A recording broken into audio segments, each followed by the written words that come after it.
I'm Shadi Sharif, and this is Cyborg. It's a tale as old as time. The eldest daughter syndrome.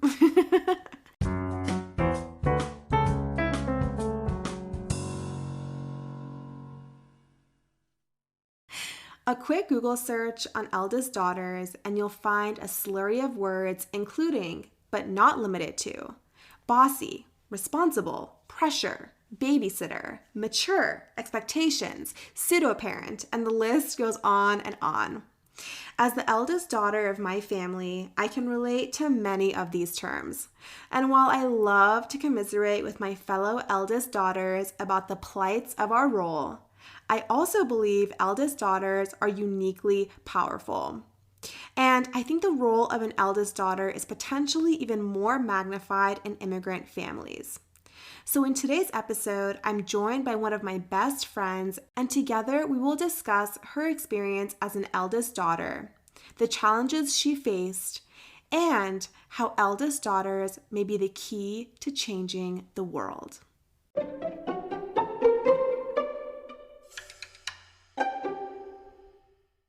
Welcome to Cyborg, Nassim.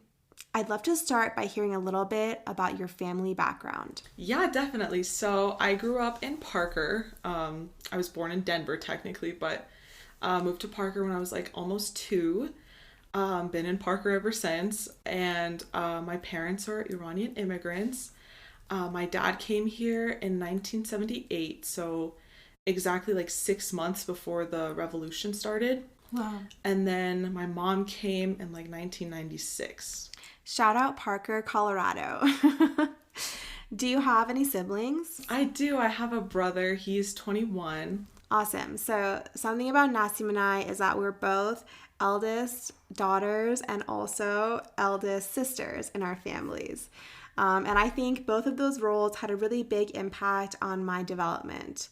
I'm curious how you would describe yourself growing up. Yeah, so as a kid, I think I fit that like older sibling stereotype pretty well. I did as I was told. I was very responsible, self-sufficient, within reason, as self-sufficient as a child could be.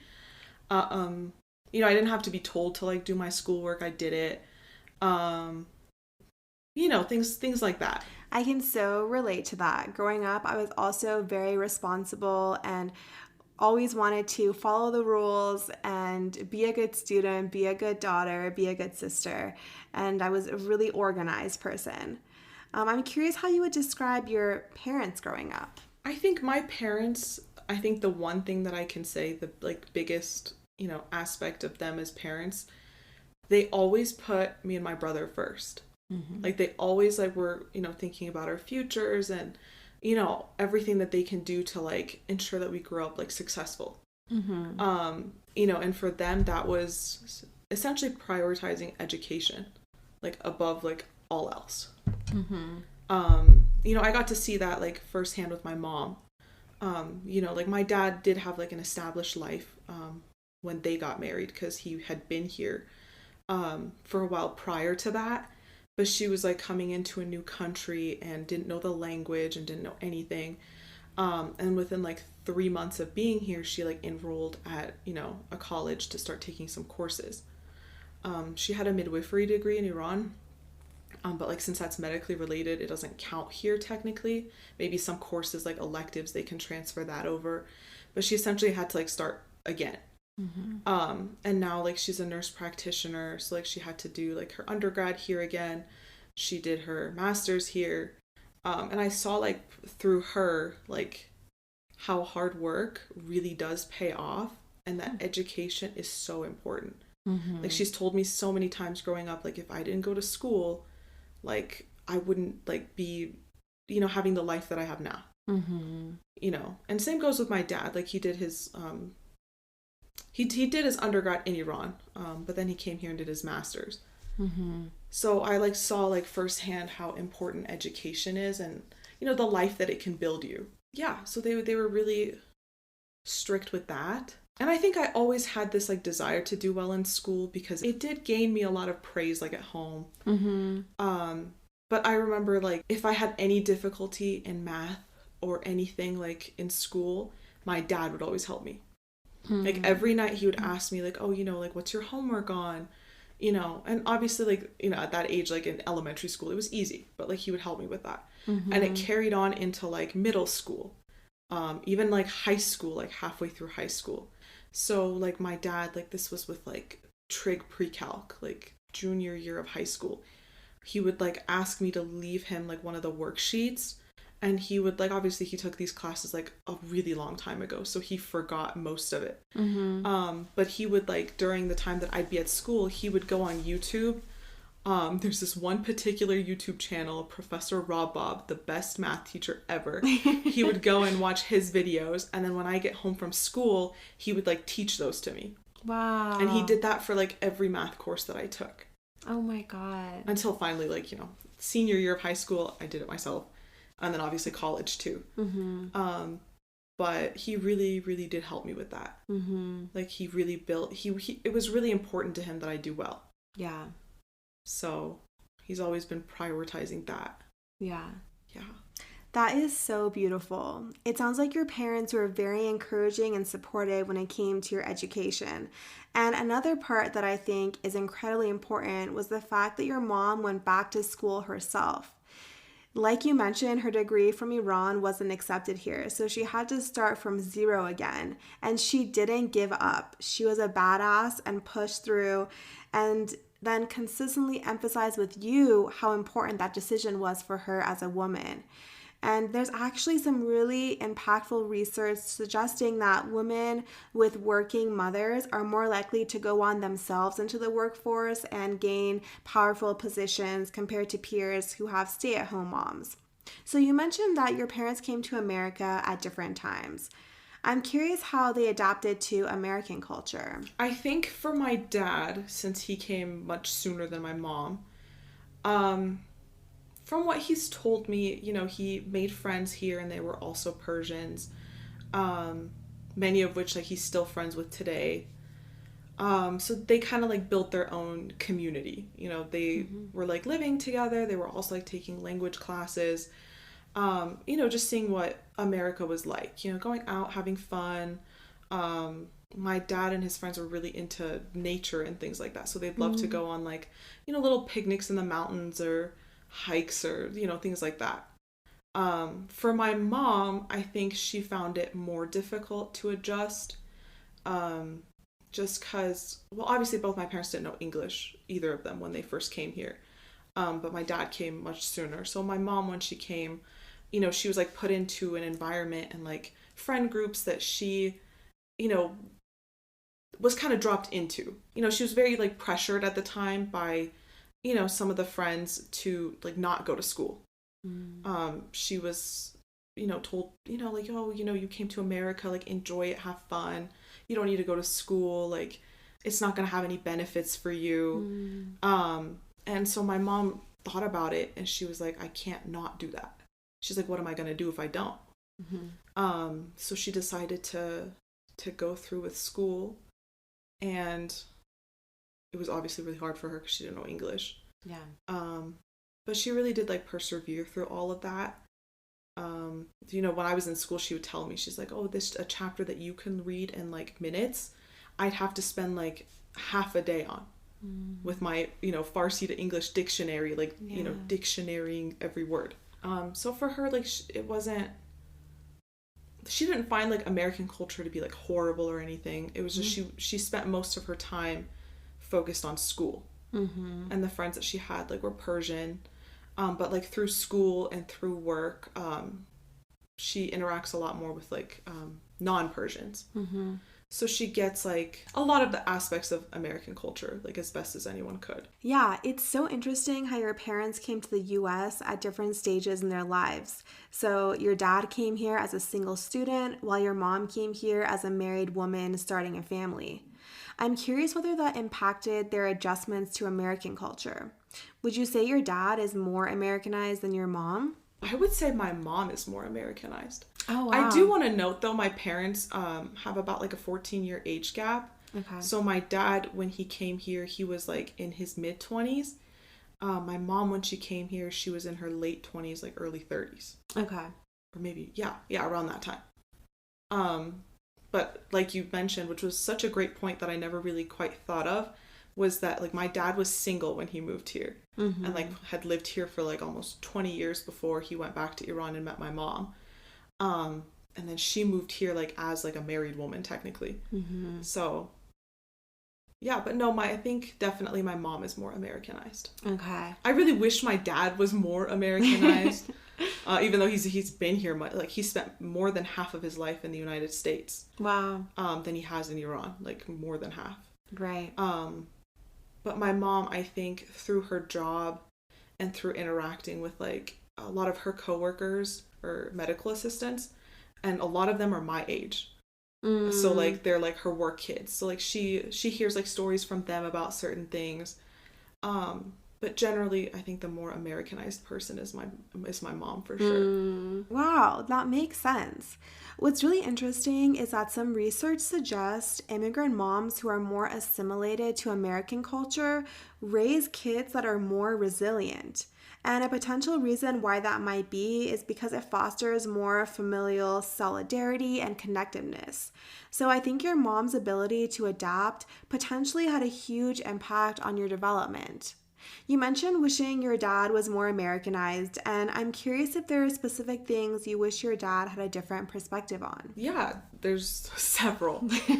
Growing up, I was really discouraged from wearing certain things.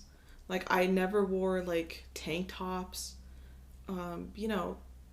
things like that I saw like everybody else wearing, and like I wasn't allowed to. And my mom will be like, "Oh, I don't remember like specifically telling you not to," but it was all like implicit. Like I could tell, like I could feel it. Like I think I was like 9, and I remember wearing one, and I felt bad about wearing one. But then like now in hindsight, I'm thinking about it, like I was 9. Like why should any 9-year-old feel bad about wearing like a sleeveless shirt?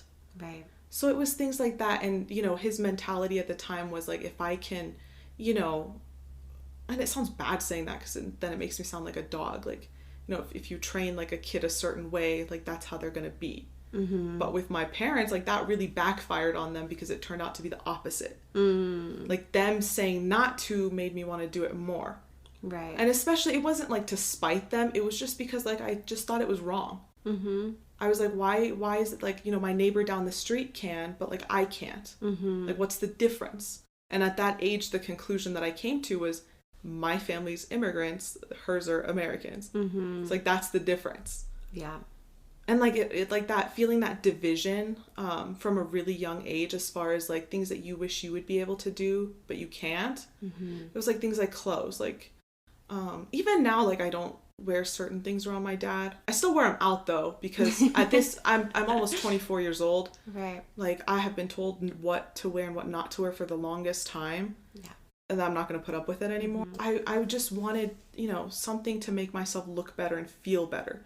I felt horrible about myself, like at that time especially. Yeah. But I don't even know what his like justification for like why not was. But it took a lot of convincing, and I'm really stubborn too. So like if my dad is a stubborn guy, I as his daughter am exponentially worse. Yeah. So like he's kind of met his match with that. So, I really did fight him on that. I wasn't like yelling or anything. I was writing like letters convincing him. I was like convincing him like, verbally. I didn't let it go until I got it. Yeah. It was that, yeah, things like that, especially the clothes, like that part really still bothers me today. And, I bring it up like every now and then to my mom, and she's like, "Oh, why do you still like bring it up?" I was like, it bothers me. It really bothers me, that like way of thinking. Yeah. Like, no little kid should feel bad that like their arms are out, like their shoulders are visible. Like that's so illogical. It doesn't make any sense. And I felt that way.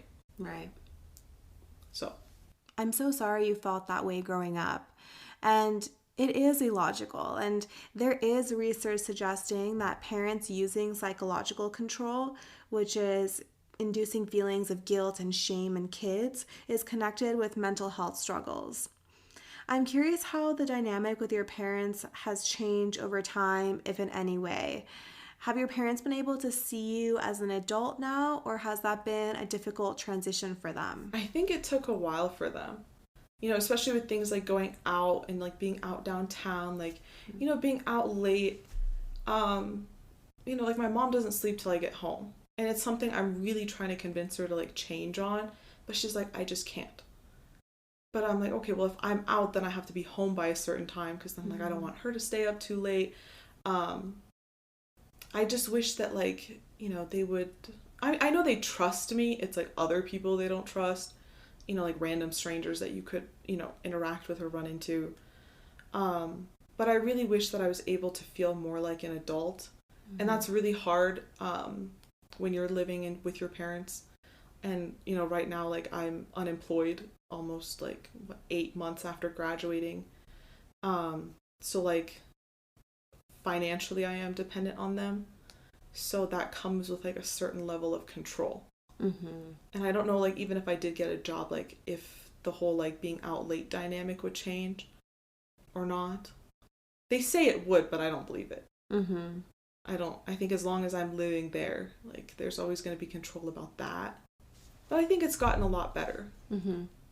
Like I'm frequently out now, something that wasn't the thing like before. And they've gotten better about like being less stressed. Sounds like it's been a slow progression, but they've been making changes to see you as an adult. I'm curious whether your brother had any similar struggles growing up. I definitely don't think they would have acted the same with my brother. Like definitely over things like clothes, makeup, obviously.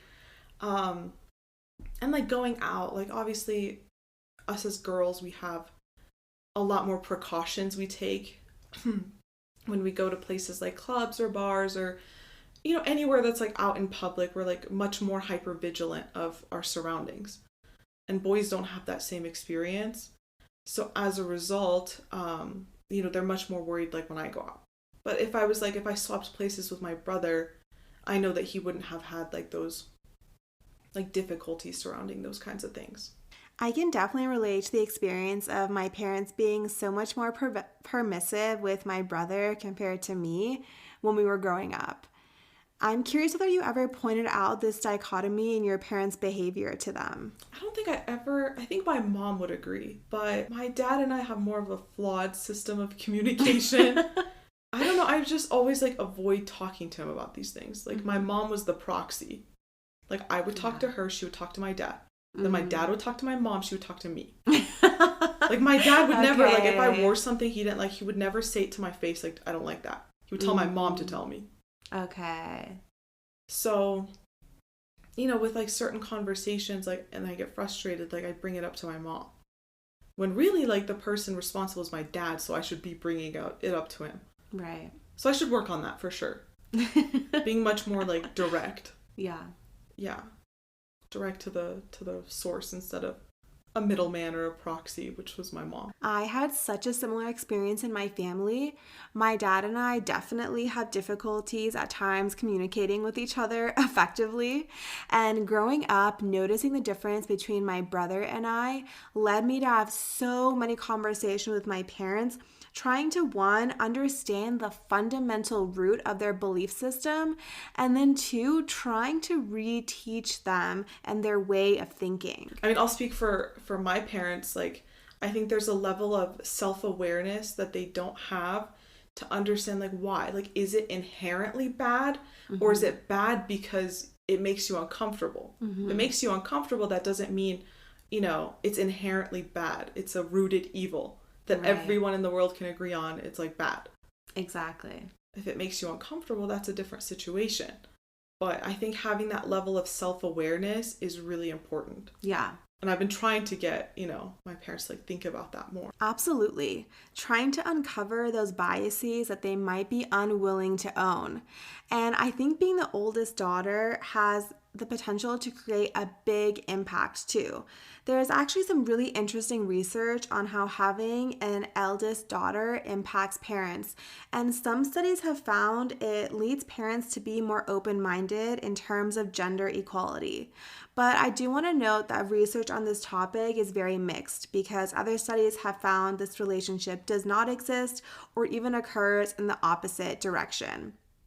And just speaking from my own experience, I found my parents have changed significantly since my childhood to be more open-minded. And I do think having an older daughter who was constantly pushing them to change their way of thinking had an impact on them. I think as parents, like they either consciously or subconsciously have this mentality that, oh, we're parents, so whatever we say is right. And I think we challenge that. Yeah.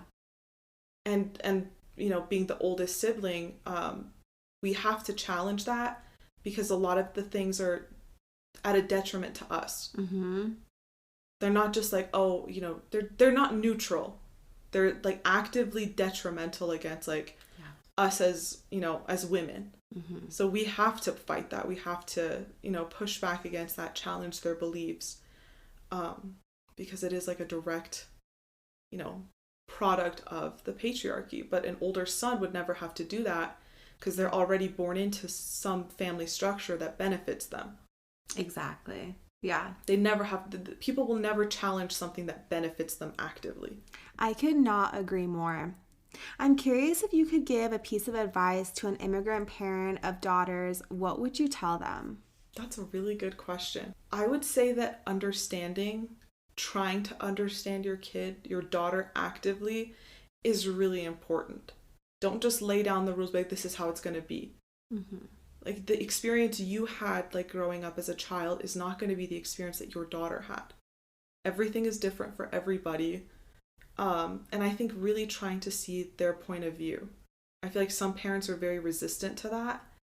They'll have the mentality that, oh, I'm the parent, so whatever I say goes. You know, it doesn't matter if it's right or wrong. It's just because they said it, it's law.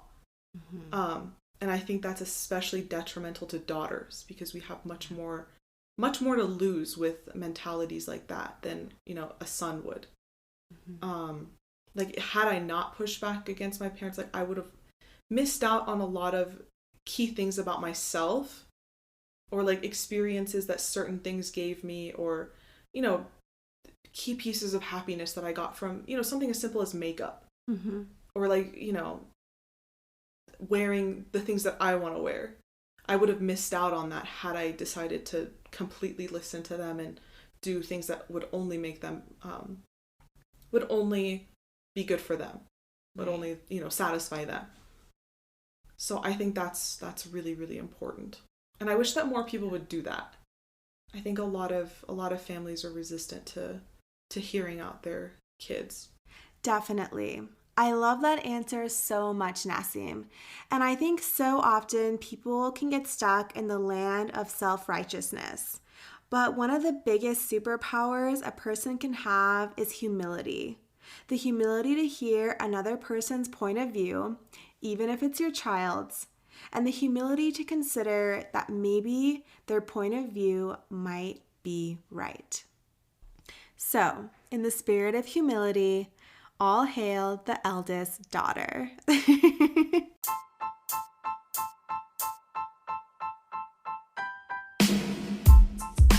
Intro music was written by Optin Akrami. And if you're interested in the research I referenced, you can find a complete list on our website at cyborg.info.